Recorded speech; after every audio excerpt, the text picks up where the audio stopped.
Now we're live. How's it going, everybody? This is the Uncanny Omar from Near Mint Condition, the home of collected editions. And today I have the pleasure of talking to David Leach. I also have a couple of other gentlemen that will be joining us from Heroic Signature. While we wait on them, I did want David to go ahead and introduce himself and what he does over at Titan Comics, specifically for the series of books that everybody is so excited for. David, how are you? Thank you for joining me.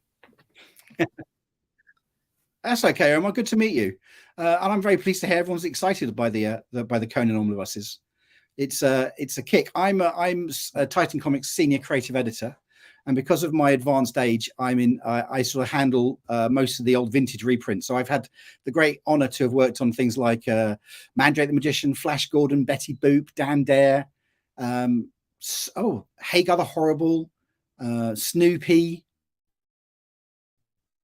and loads of others. So to get a chance to work on the Conans is absolute thrill for me, because I'm very old school. I love old comics, and to be able to go through these old Conans has been an absolute joy. I've got to say, absolutely love it. How long have you been over at Titan Comics? I've just come March of next year, I'll have been here 16 years. That is a long time. It's a long time, and you've seen. Well, I've been working in comics for nearly 40 years. So where were you before Titan Comics? Well, I've been all over the place. I mean, I originally started an animator called Bob Godfrey, who won an Oscar for a couple of his films, and I was his ghost artist, and I used to draw one of his characters for various different newspapers and magazines. Mm-hmm. And then I went freelance. I started out as a cartoonist and a writer, but I've always done humor. I didn't do serious comics. So I spent 10 years as a cartoonist writing and drawing for different publications and companies. I worked for Marvel. I wrote and drew a copy of Toxic Crusaders. I was quite pleased about that. So I've actually got a published Marvel comic under my belt. So that was very nice. Then I worked as an editor at Marvel UK, where I edited things like Ren and Stimpy, Beavis and Butthead. I did all the humor stuff because obviously I come from a humor background. So Beavis and Butthead, Ren and Stimpy, and the Rugrats. Then I took a detour into animation, retrained as an animator, spent 4 years in the games industry working as animator. And then I ended up coming to Titan, where I worked in Titan Books, and then I got moved over to Titan Comics. And I've been here ever since. So a very eclectic and long career so far, anyway. Fingers crossed it carries on for a bit longer. So you've been there quite a number of years. Yeah. And yeah. You've seen a lot of titles come. You've seen a lot of titles get picked up by Titan Comics. And yes. I will say, how was it when you all ended up getting the rights to print Conan? Because as far as I know, and you know a lot more about this than I do, I wasn't aware of Titan publishing big, thick books like these, like Omni editions of collections. You guys had done like big Elric collections. You've done box sets, done super-sized books. I love those books, by the way. But never something, at least to my knowledge, that was that many pages in one book.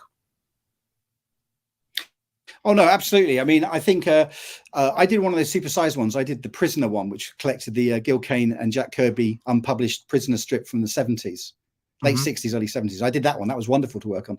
In terms of the omnibuses, yeah, it's the biggest book I've ever worked on. Some of these books clock in at over 1,000 pages. So that's a massive undertaking, absolutely massive. So it is, yeah. So we do have a history of having reprinted lots of old, like I said, I ran through them like Flash Gordon and Mandrake. So we've done collections like that, and they usually clock in at over 280 pages, sometimes more than that, but never anything approaching 1,000 pages. That's quite a unique and quite a wonderful thing to work on. And so I have to ask this question: when it was announced that Titan would be doing it, yes, at the very beginning, we had people like Corey Settlemeyer that were still involved, and he had been the editor on the Marvel collections. And how was that? Oh, hold on one second. David is here. Hey, David, can you hear us? Hey, yeah, I can hear you just fine. thank you so much for joining us. David is from the heroic signature side of things, and he might know a little bit more about this. But yeah, coming into something, a project that was already launched at Marvel Comics with the restoration, and you had your editor.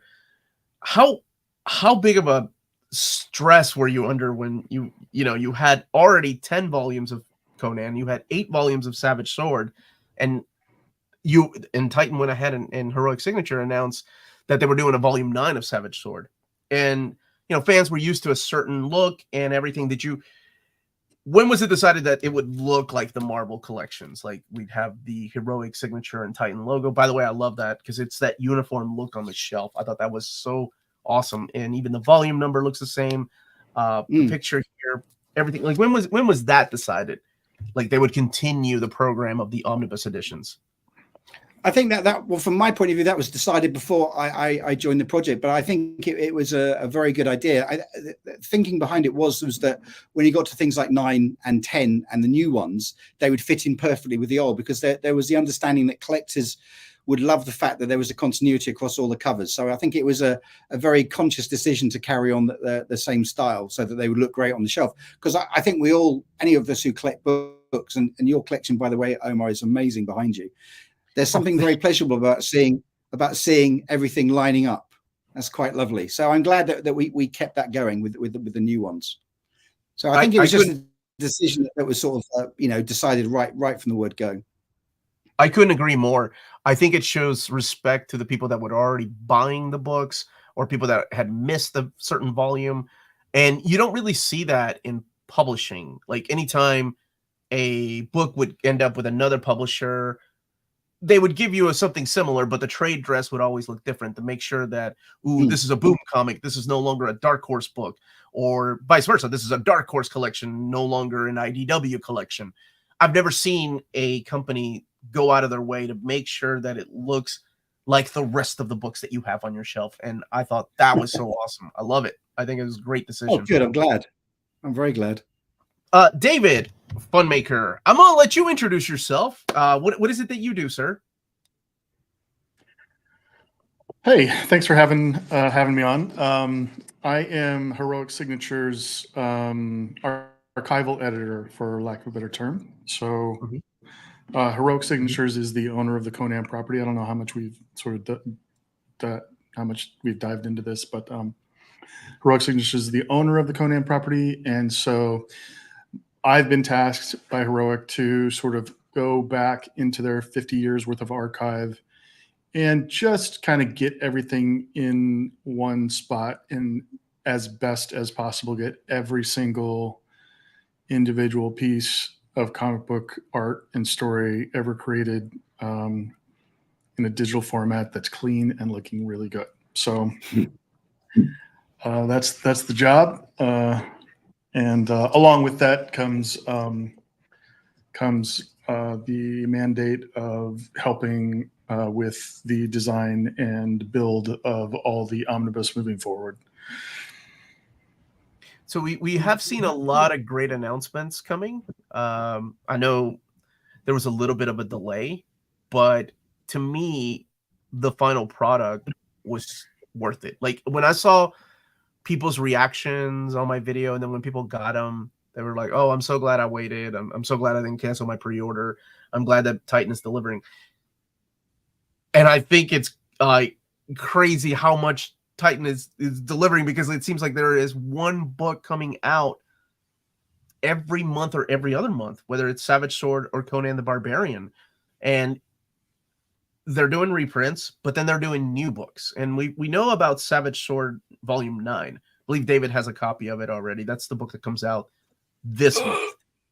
So this one's a little bit different. I'm going to highlight you for a second, because this one's different, because this is the very first book that Titan is doing with Heroic Signatures that it wasn't done by Marvel Comics. Marvel Comics stopped at Volume 8, and this will be the very first one that has the Titan Comics and Heroic Signature seal of approval, without having anything, without, I guess, borrowing the scans, or I'm not really sure how that process even works, from the Marvel collections.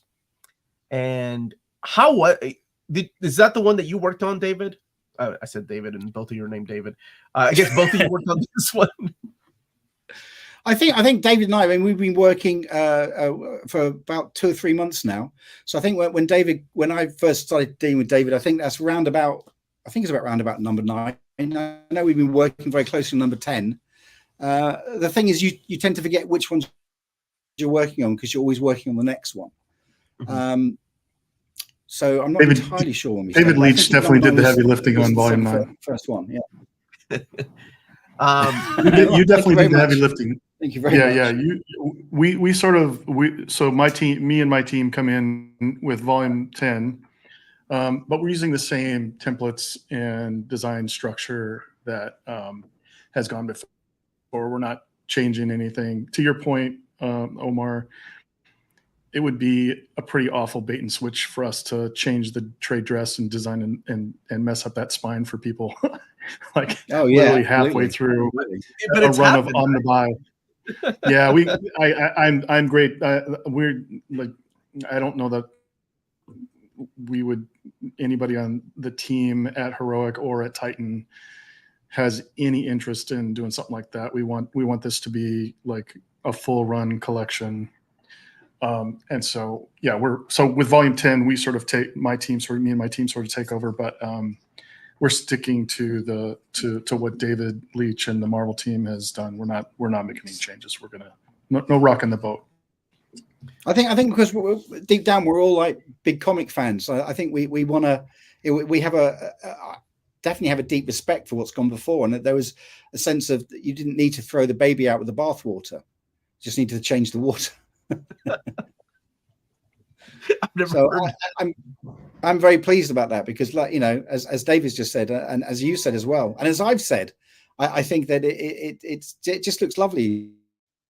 You can't beat a whole nice row of spines all looking exactly the same. It tickles it tickles that part of your brain. If you're a collector, it's lovely. There's nothing worse than ones that you know pop all over, and then redesigning it would have been tragic. Definitely would have been tragic. So yeah, let's stick to our guns. When it comes to books like this, I do have to ask: is there a whiteboard where people are like, this is what's going to be in volume 11, this is what's going to be in volume 12, and do you have like an end game, like, oh, this will be the final volume of Savage Sword, this will be volume 17 or 18? I love mapping these things in my head, by the way. As soon as I got the first one years ago, I was like, oh, there's going to be this many volumes. Savage Sword went on a little bit, not as long as Conan the Barbarian, but it was also longer. Like, so is that something that you guys have already figured out, like how many volumes it's going to be to end the Savage Sword of Conan, the black and white one? David? Yeah, the answer is yes. So it looks like volume 18 will be the last volume of Savage Sword of Conan. Now, when I say that, a lot of things tend to pop up, right? Like there's an unexpected Red Sonja pinup in the middle of in the middle of an issue that we can't use, or there's we're looking at some Conan the Savage stuff, and or maybe it's adjectiveless Conan from the mid '90s, and Barry Windsor Smith's Rune character shows up for an issue. It's like, oh man, how are we gonna make that work? So we have to play with things a little bit to make sure that we get a nice heaping helping in every omnibus. Try to hit that 800 to 1,000 pages count. But yeah, we feel right now pretty confident that we're going to be 18 volumes, and we're already mapped out like very detailed map through volume 13 of Savage Sword of Conan. So we know that we've got a good idea of where we're going. We know what the final destination is, I think, and we've got a fairly good idea of how to get there. I love hearing that. And the way that works is, you sit down with the material, you sort of figure out like, okay, how is this stuff being collected before? And then what are we going to, how are we going to collect the current volume? And then it's really just an Excel spreadsheet where you just sit down and say, this is what's in it. This is the story. These are the creators. This is what it looks like. And this is how many pages. And then you just have that, that as that Excel spreadsheet sort of just informs everything else as you move through the production and design cycle. And then what I do when I get that spreadsheet.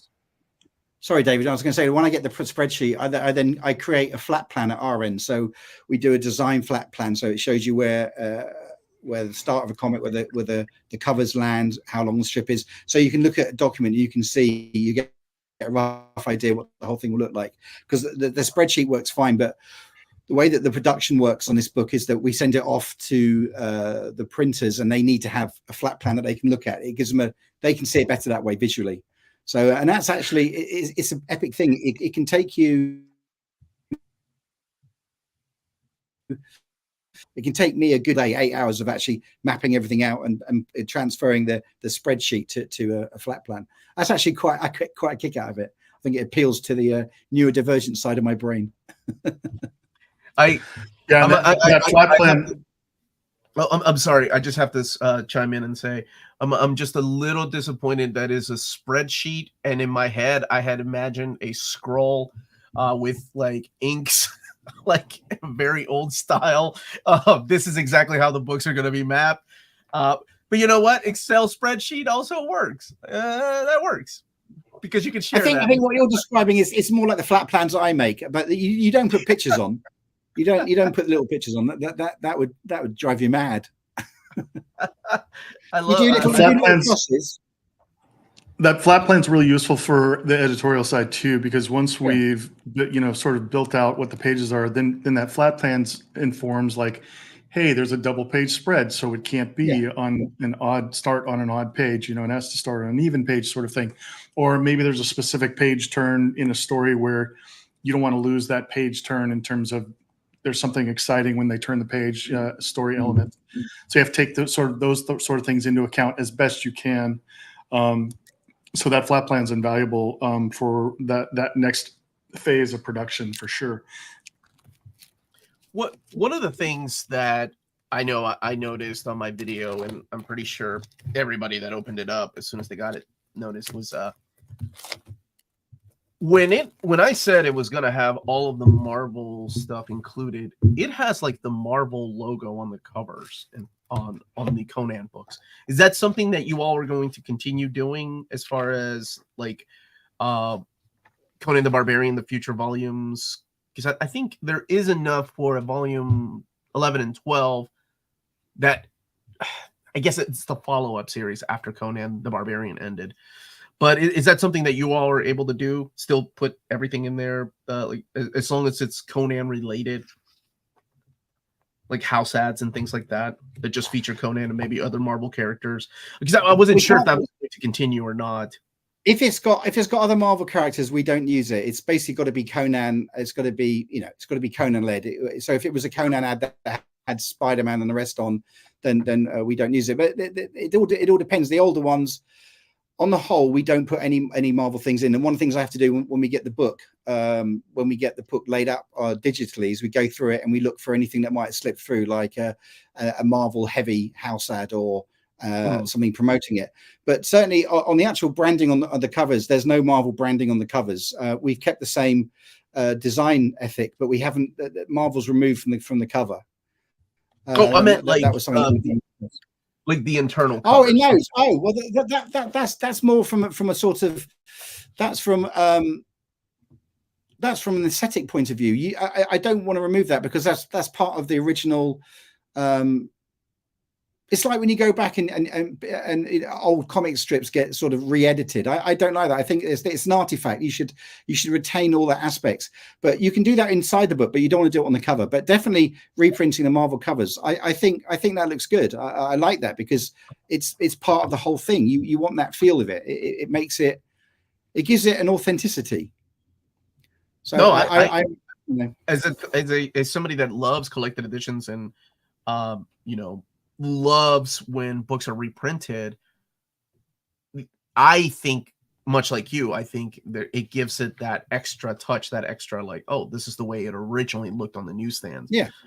Because we do see publishers Yes. much like Dark Horse and also Image that have, taken out the Marvel or DC logos from their reprints. And maybe sometimes that's out of their hands too, right? I was just wondering if that was something that was going to continue, because I think it's a nice touch on these books. Like this is the way it originally came out, and this is the way we're reprinting it. I thought that was an amazing touch. Good. What about the introductions by like Roy Thomas or the writers? Is that something that you all will continue to do? Yeah, absolutely.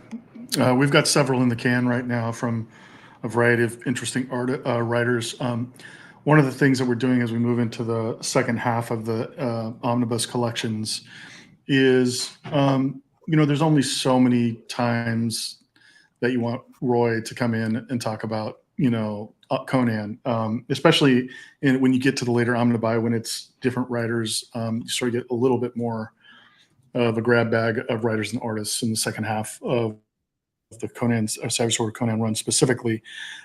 So we're sort of bringing in a few people who worked on the series, and then other people who've just been who are wildly popular writers or comic book creators who were influenced by Savage Sword of Conan and that sort of thing. So we're trying to get a nice mix of interesting talent, interesting people talking about Savage Sword of Conan in particular. I'm really happy with who we've been able to get so far. Sometimes you swing for the fences and miss, and sometimes you hit a home run. So,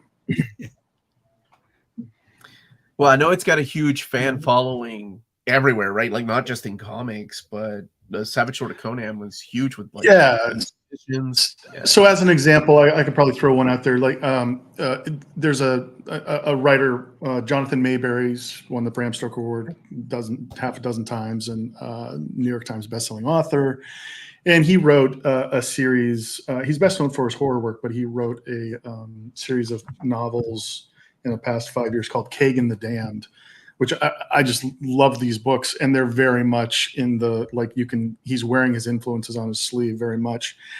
And so we've got an introduction from him where he's talking about his love of Conan, Savage Sword of Conan in particular, and how it's influenced him and his writing. And so he'll call out specific issues of Savage Sword of Conan that he particularly loved, but also just talking about the general influence that it's had on him and his influence on the culture at large.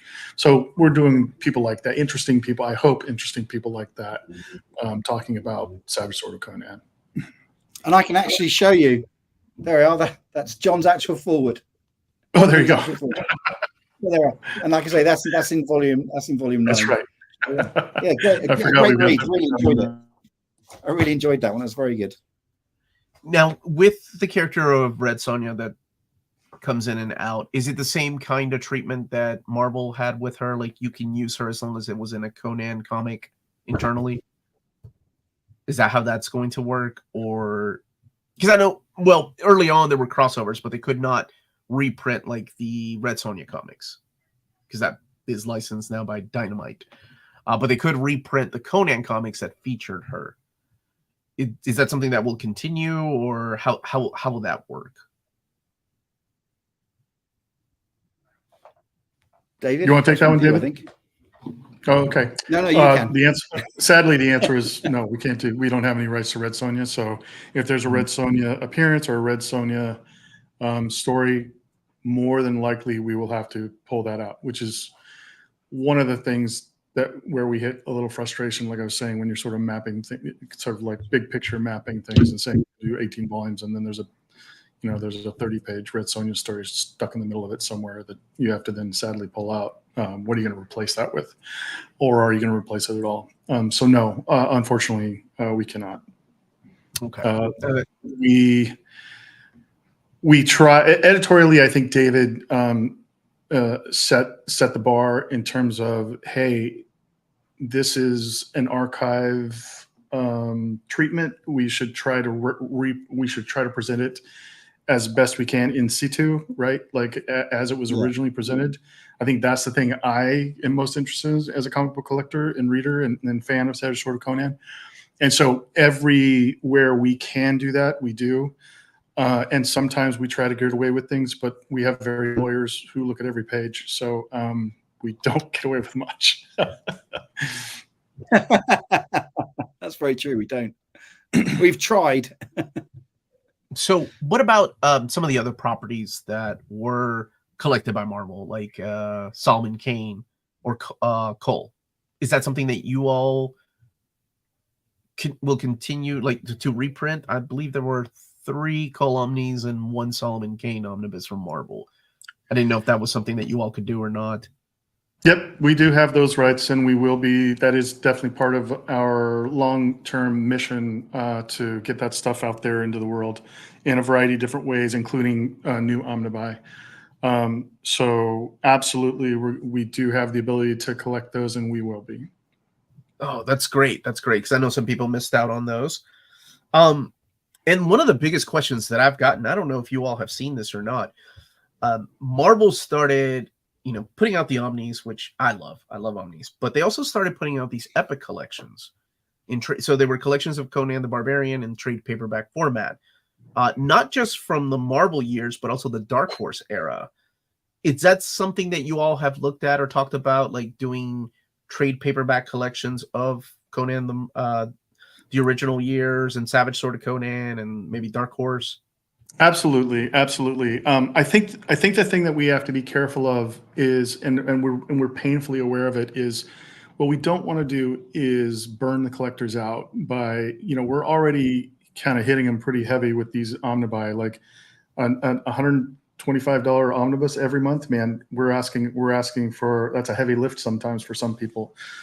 Hopefully those things are things that people can collect over time, and that's sort of part of the way we're looking at that.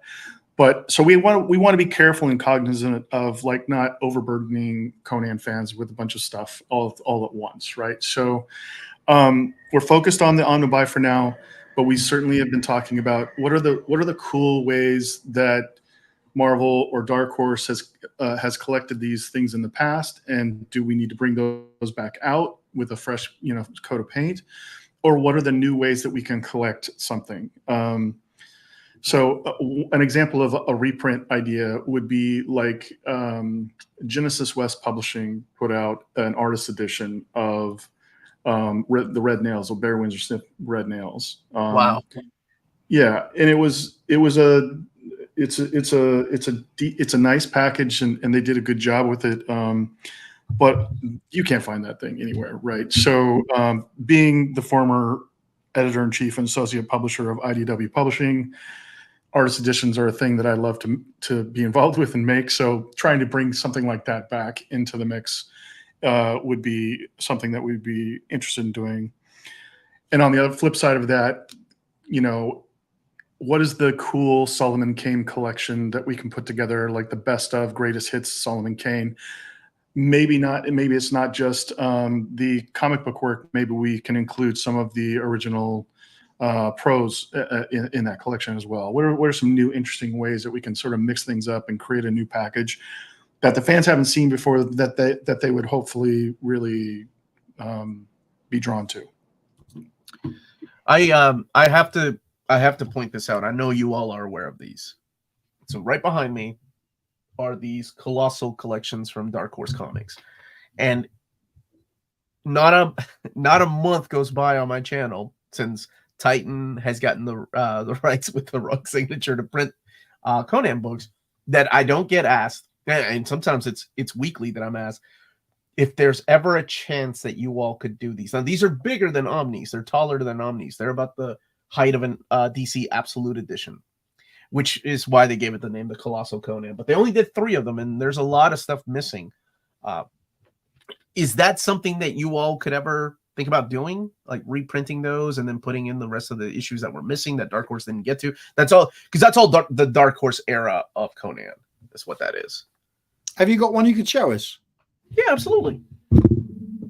This is the last one that came out. This is the King Conan one. So to kind of give you an idea of how big it is, let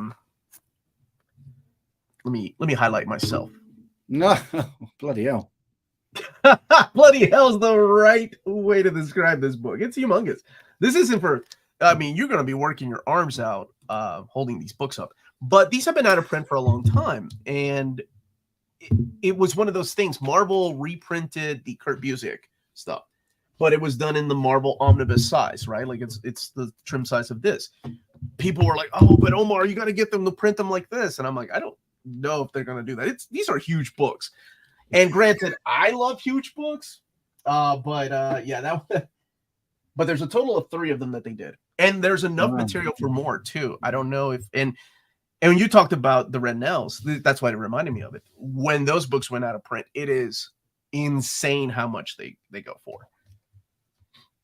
Well, I was just thinking that book would make a very good addition to Cluedo as one of the murder weapons. Yeah, but there's 3 of them too, and that first one is heavy. Yeah, replace the lead pipe with the Colossus edition. That there's nothing. I was told there's nothing more manlier than holding a colossal Conan book. Well, I got to say, I don't know about you. Maybe this is too much information to share. I do most of my reading on the toilet. That sort of book would cripple your legs. Oh, your legs are going to go to sleep, man. Yeah, I know. That's what I'm worried about. I get complete blood loss to the legs. Stand up and fall over. Terrible. Absolute mess. Awful. But it's just it's things like that I don't know if you all were aware of, that in, when talking about collected editions, it's a niche market of already a niche hobby, but the fans that love that stuff, that would love to see it reprinted, oh my gosh, they would lose their freaking minds. It's kind of like the size of actually they're not as tall as the Elric, the big Elric collections that you all do at Titan. But they're definitely thicker, and they feel heavy when you're lifting it. So, yeah, we're definitely aware of that stuff. In fact, I've got just on the other side of the camera here. I've got one of those. We don't have all 3, but like for the next two years, there's so much Marvel stuff that we have to get to that everybody really, I think, wants us to get to. So we're going to focus sort of on that material for the next 12 to 18 months. But yes, we've already had like preliminary discussions about Dark Horse in particular, like just the depth and breadth of the Dark Horse library and how we're going to tackle that. And again, looking at what a lot of really smart publishers and editorial teams have done in the past, and how we can bring that to the present and make sure that those things are available for the fans who want it. It's hard. It would be folly to ignore, the fantastic Busiek, Carrie Nord run, an award-winning run. We have to find ways to get that back out into the reading audience, right? So the colossal editions are definitely one of the ways to do that, but it's not coming soon. If that, unfortunately, it's not coming soon. We've got a whole lot of other stuff that we have to get to. There's 50 years, as I keep saying to my business partners, there's 50 years of this stuff.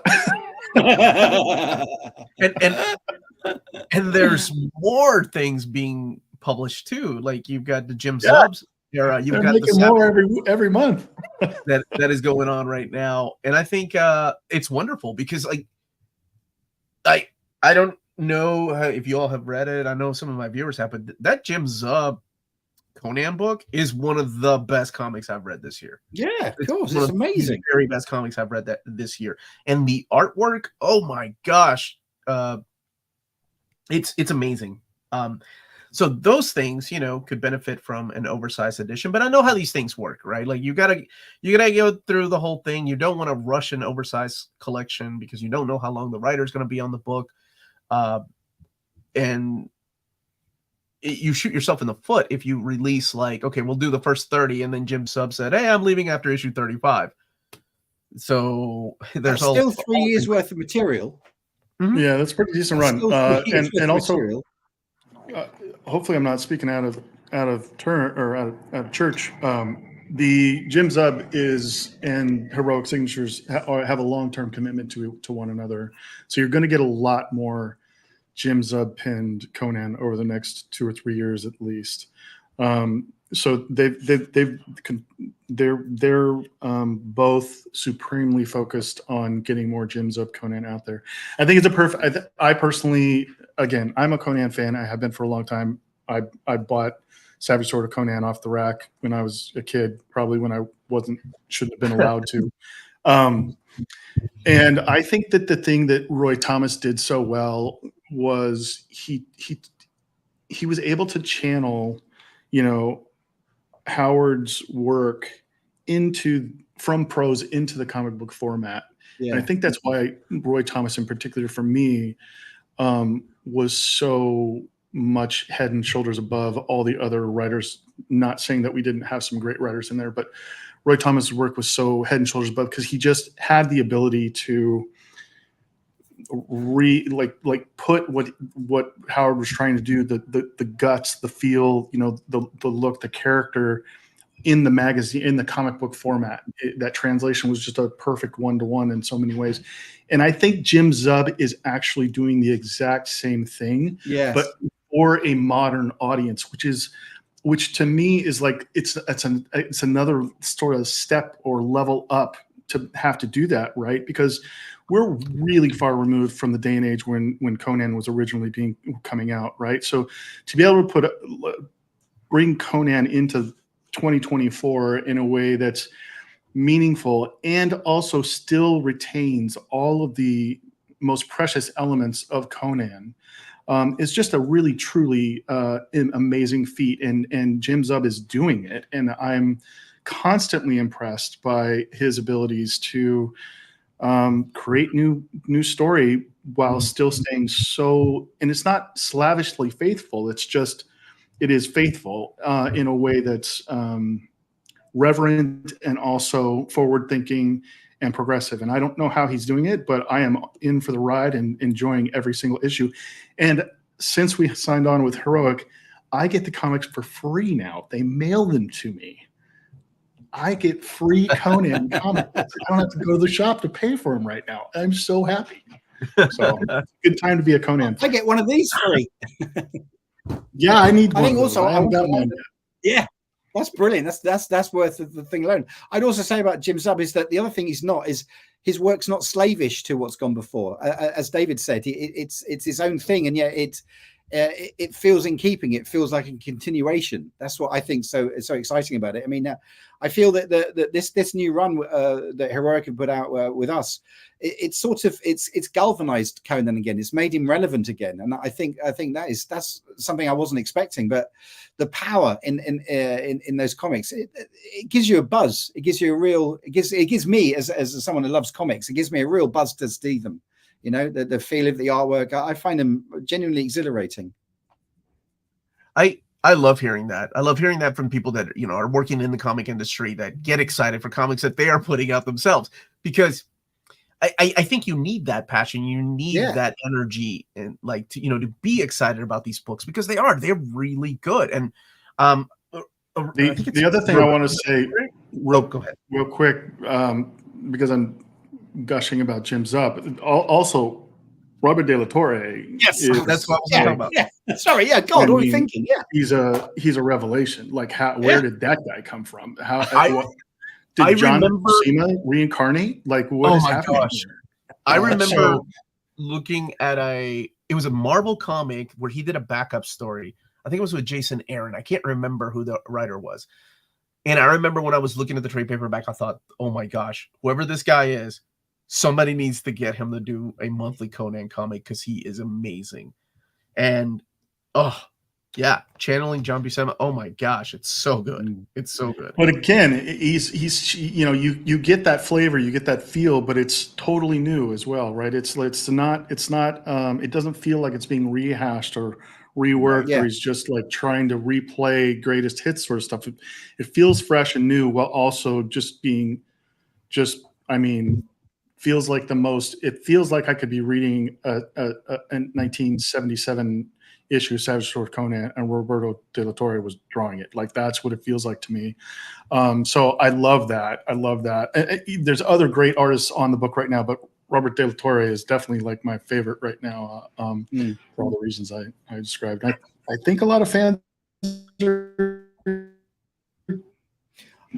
From my point of view, I just want to jump in. I think from my point of view, the most important thing that any Conan artist needs is an innate understanding of anatomy. And Del Toro has that in spades. It's incredible. I mean, I look at his stuff. I mean, I love what Doug Braithwaite does. I think he's great as well. They do anatomy which just feels real. It feels fluid. There's an energy to it. There's a complete understanding of anatomy and how the body works, and they can convey weight and mass, which is such a hard thing to try and do properly. I think all the artists so far that worked on the book, I think have just been terrific. I mean, yeah, it's a joy. And Del Toro, yeah, it's phenomenal, absolutely. And you're right. You look at him, and it does seem like he's the reincarnation of Buscema.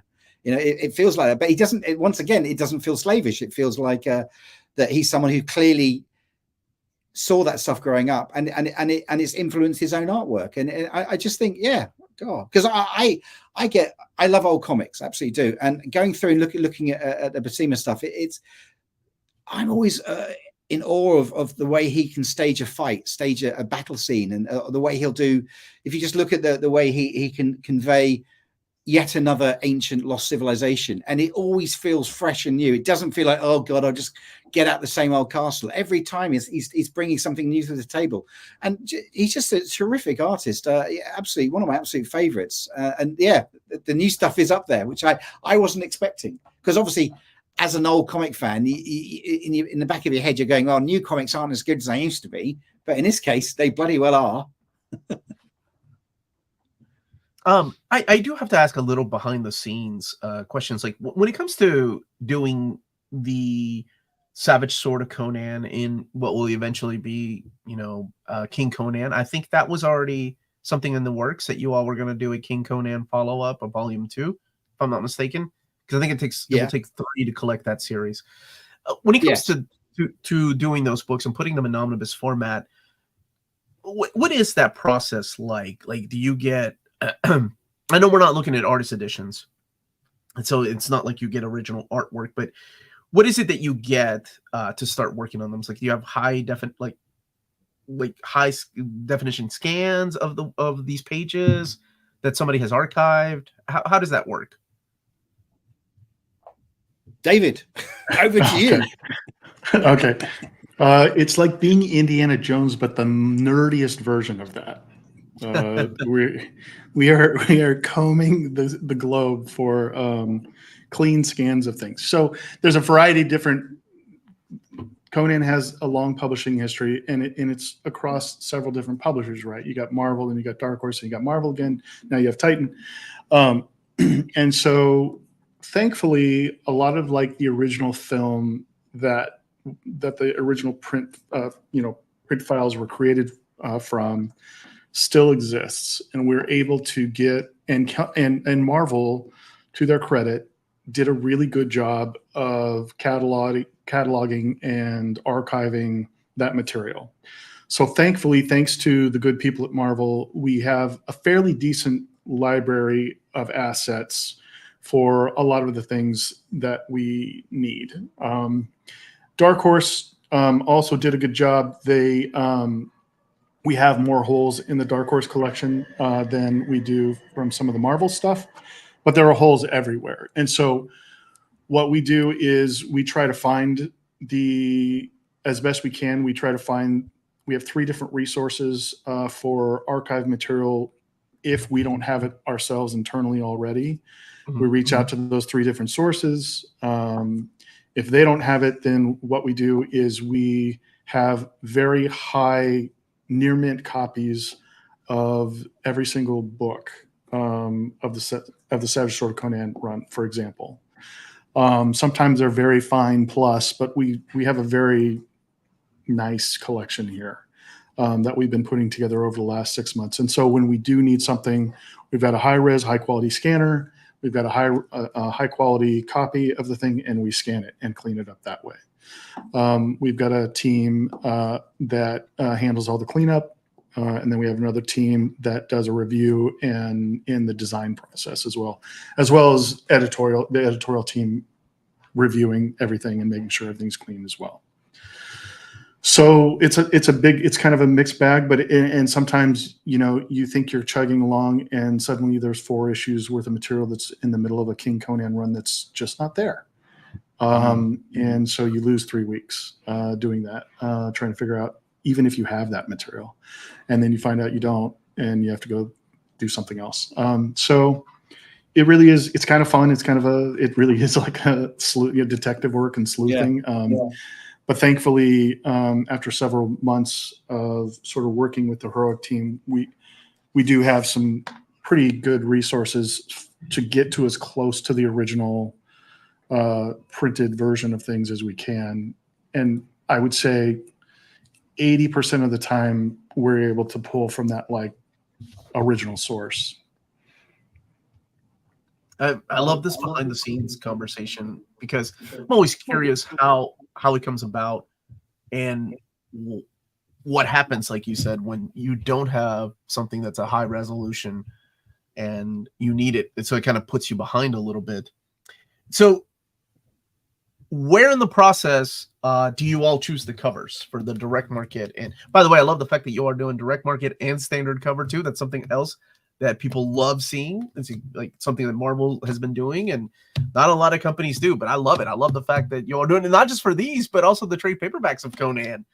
There were like 3 covers for the first trade, which were all difficult, like, because I loved all of them. But who gets to choose the covers? How does that process come around? Well, what I do with each book is I pull all the covers, I find all the covers, and then what we do here at Titan is we look at the covers, we choose the 2 ones that we like the best, and we choose which ones, and then we send them to David and the rest of Heroic, and we get their feedback. And so far, we've agreed, and I think all the way along the line, I think there's been a couple of occasions where Heroic have suggested a different cover, but on the whole, we're picking the best covers there are. It's sort of, it becomes almost a no-brainer when you go through and you're looking at in the case of Conan Barbarian, you could be looking at 25, 30 different covers.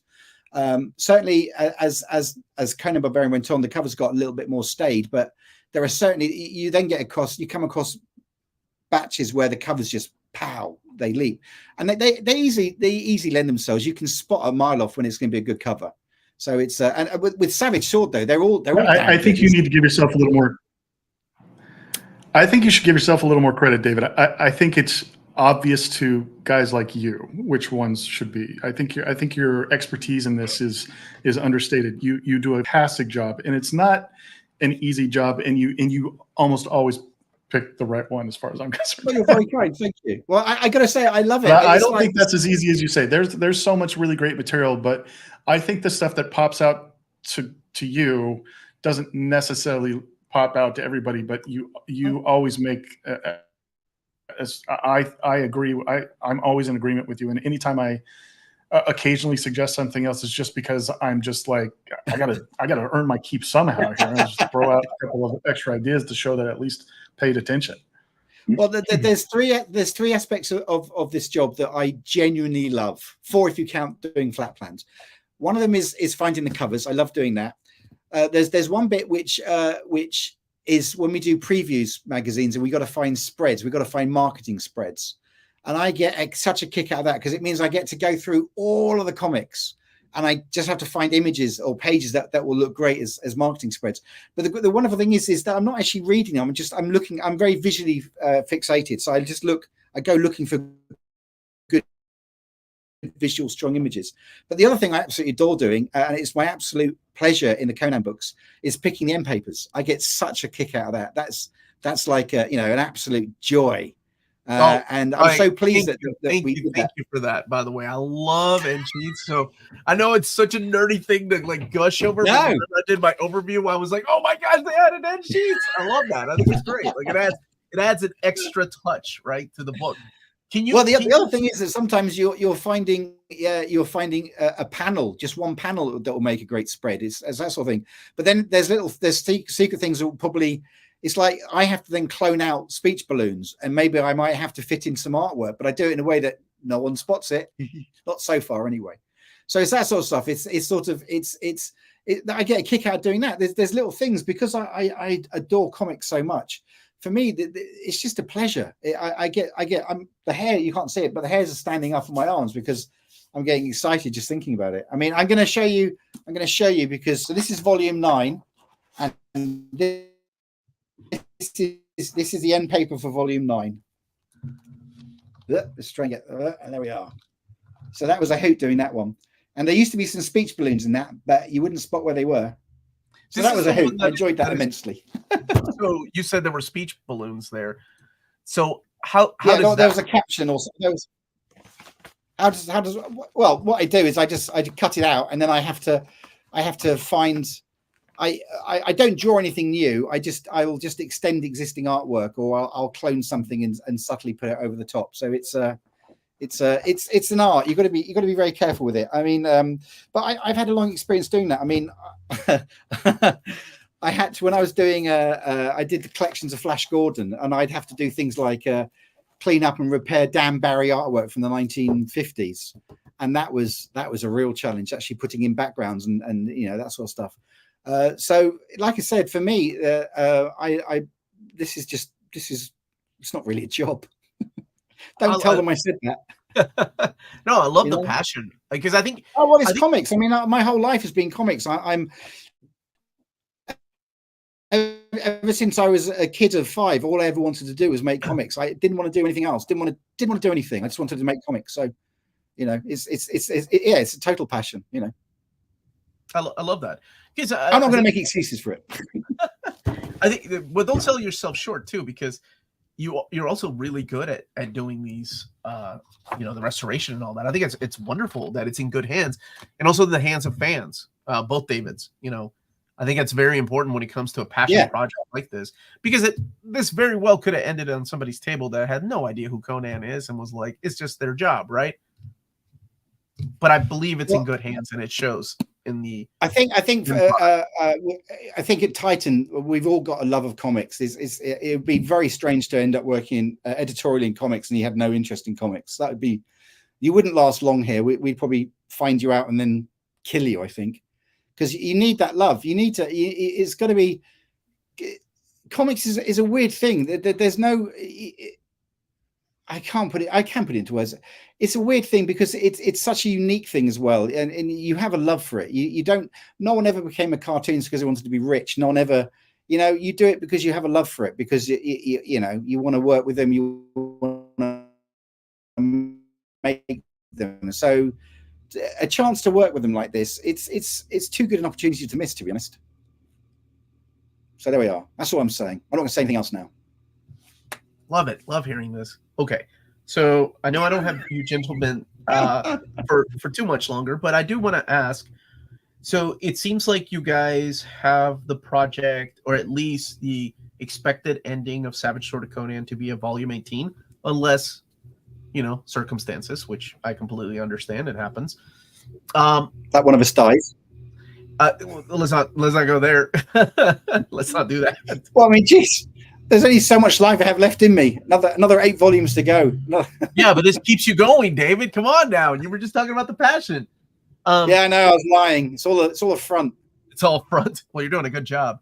We mentioned the King Conan. I believe there's going to be a total of 3 of those. Is there any plans? And I know I'm not saying now because you got 50 years, David, as you said earlier, of this stuff, but is there any plans to continue Conan the Barbarian past the volume 10 with the other series that continued after Conan the Barbarian in the 90s?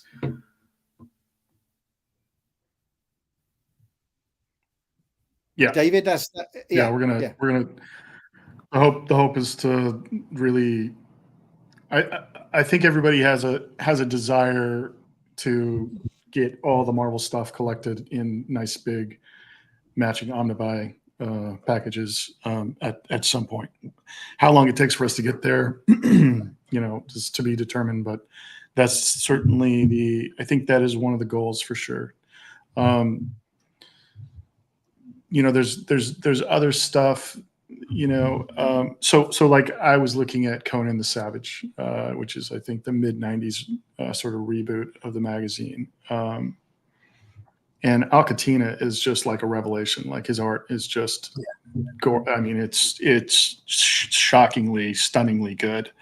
And I can't wait to get that into collected into one nice big handsome omnibus. But there's other work that is probably people want to see before we get to that, right? So we also have to sort of weigh that in terms of like, yeah, we want to be completists, but on the other hand, we also want to serve the community in the best way we can. So what are the things that you guys are asking for, or that we know, needs to be out there in some way, shape, or form? So yes, we are going to get to that stuff eventually.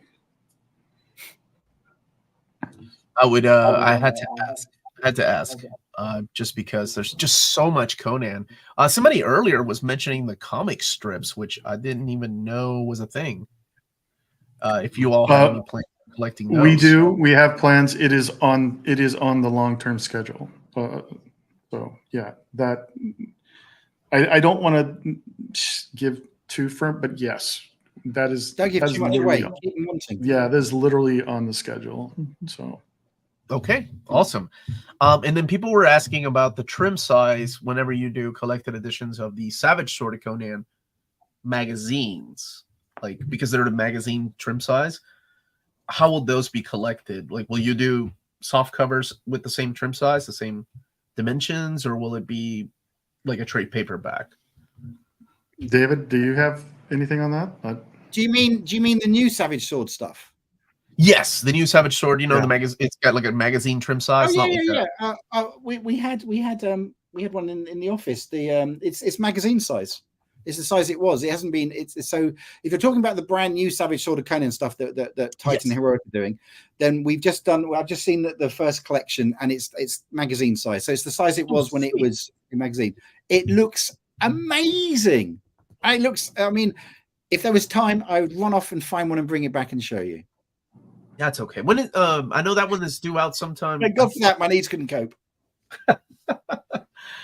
End of this year, but I do have to say this does feel like another Conan golden age. It seems like. Yeah, absolutely. I feel that. Yes, absolutely. I think it's time for a Conan quote. Conan, what is best in life? To crush your enemies, to see them driven before you, to hear the lamentation of the vermin. I'm so glad you quote. I love that quote. That's it. I love that movie. I love that movie so much. How about the Marvel Savage Sword trim size? I think that you're sticking with these, right? Like you're sticking to the trim size of these. But I think they're asking about the trade paperbacks. If you ever do trade paperbacks of Savage Sword of Conan, would you consider doing them in magazine size trades, the trim size, or going? Yeah, I mean, we don't have. I think we definitely should. I've been talking to the team about like what are some like cool like things that we can do, to sort of celebrate specific anniversaries or things like that where we do unique packaging. So something like where we do an oversized, or we do French flaps, or we do, whatever. Yeah, I know. So I love French flaps. Oh, you do? Okay, good. Or we do, the 3D edition, or just fun stuff like that. What are the ways that we can the foil cover, treatment? What are some fun ways that we can collect things in that way? So absolutely, I think. Doing Savage Sword at the original magazine trim size seems like a no-brainer if we are to do, smaller trade paperback collections. I think it's just a matter of finding, what is the way that makes sense for everybody. That's something that our fans would want. And oh my gosh, I know you all know this, but every fan wants something different, and it's so hard to try to make everybody happy. So I think you guys are doing it. Happy. Well, trying to can also be, oh my gosh, exhausting. It's like, okay, what do we do? I think what you're doing is the right thing, though. After just working with like different publishers, I think what you're doing is right. You're giving people the books that they missed out on, especially like Savage Sword of Conan Volume 1. That book was only printed once. and went for an insane amount of money. So if people missed that, there was no way they were going to go get future volumes, because I know how most collectors are, the completists, right? I want my volume 1 if I'm going to get a volume 9. And then you're throwing in other things in there. So you're doing the reprints and you're doing new things. And I think that's very important, because you're also making people happy that have been waiting years for the next volume of Conan that they don't have on their shelves. And I think that's very important. Going back and forth, back and forth. That's good. You're not just releasing everything reprints, because then you're just, making people like waiting on years, like, oh, well, when's the new stuff coming? I already got this stuff. Yeah, I think Titan. Yeah, go on. I was just going to make a flippant comment, but don't worry about me.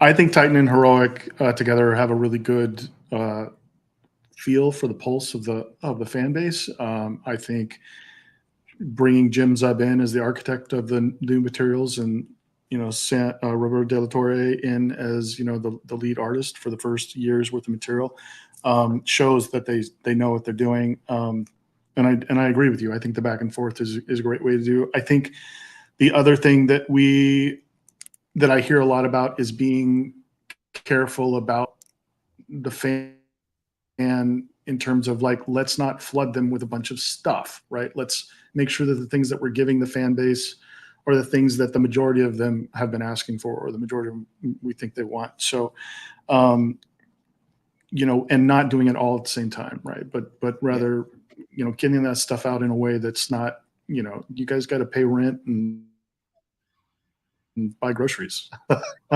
we can't be throwing, $700 worth of books at you in 1 month. So I think everybody's really cognizant of and wants to serve the fan base as best they can. I've been in the mix for several months now, and that's all I've seen. And so it's really nice to be part of the team and part of this this growing resurgence of Conan. Yeah, absolutely. And it's definitely there. I love the fact that people are so intrigued by this character. People that have read comics in the past, finding out that they're now being collected in these big books. And then also new readers, like, because Conan is just one of these books that you can pick up. I know that I said most collectors want a volume 1, 2, 3, 4, and 5, but at any point you can read any of these volumes, because they're all standalone stories at different points in Conan's life. I don't know. The last question I do want to ask you all, and I don't know if you have access to this, is do you have a release date calendar for some of these new books that are coming out? I know Conan, this one comes out in November. This is volume 2 of Savage Sword.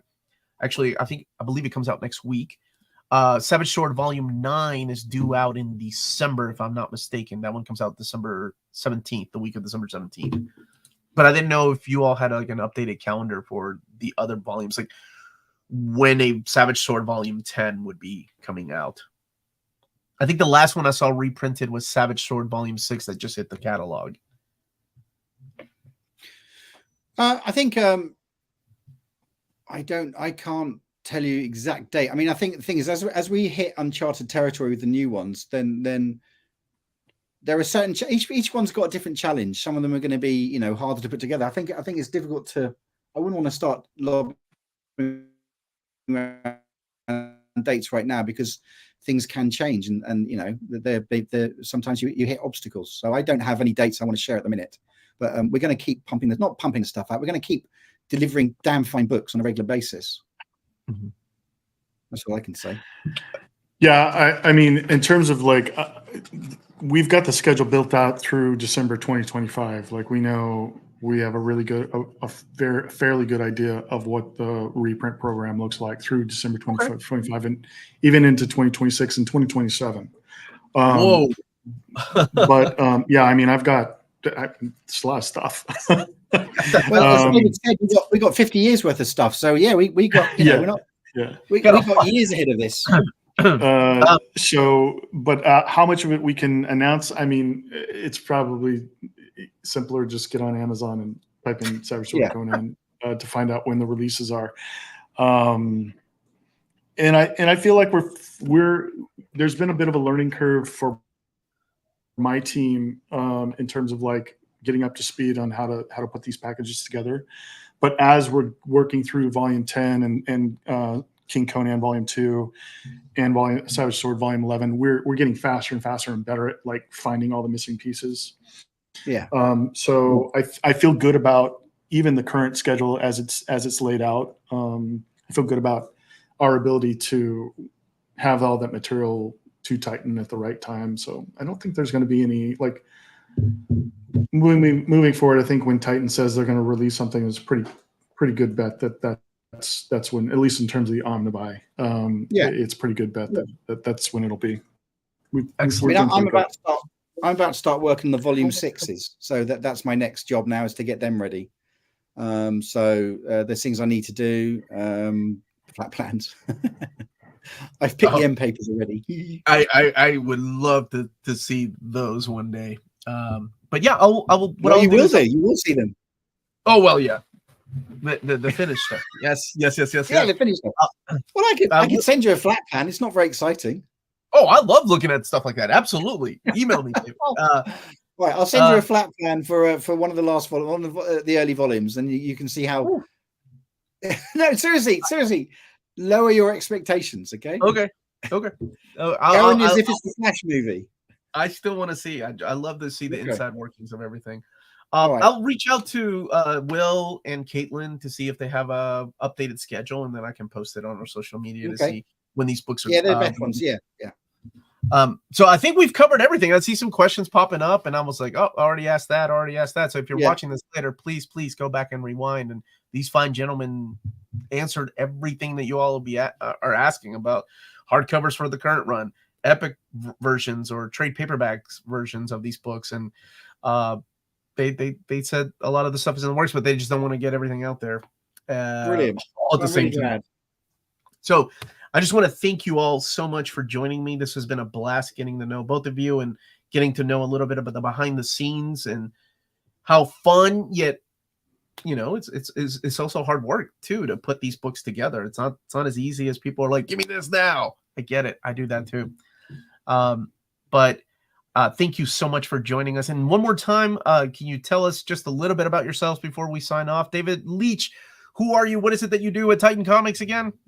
I am Titan Comics' senior creative editor. I'm in charge of doing things like the Blade Runner range. I do lots of the old vintage books. So just at the top of the head, Conan at the minute. I'm also doing reprints of Peanuts, which is adorable. It's after all the blood and gore. It's quite nice to get Lucy putting footballs away from Charlie Brown. So I do that sort of stuff and loads of other things too. Lots of comic, anything comic related, I'm doing it. Awesome. Thank you so much, James, for the website too. And what about you, David Funmaker? What is it that you do, sir?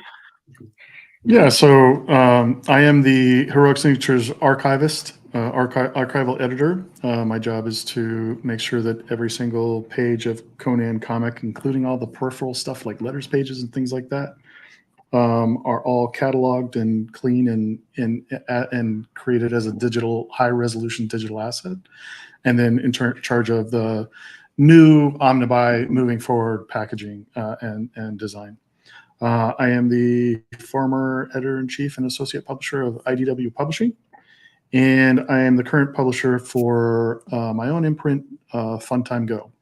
So you can find stuff that we're doing at funtimego.com, but mostly my focus for the purposes of this thing is the archival editor.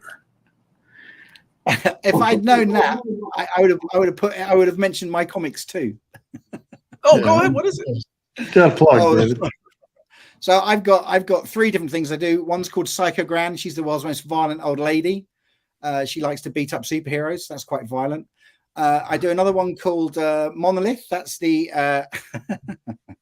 that's the adventures of. Do you know the film 2001: A Space Odyssey?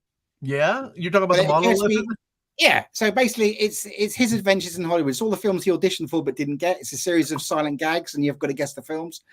And then the third book I'm doing, which I'm just finishing the fourth issue, is my autobiographical comic, David Leach Conquers the Universe.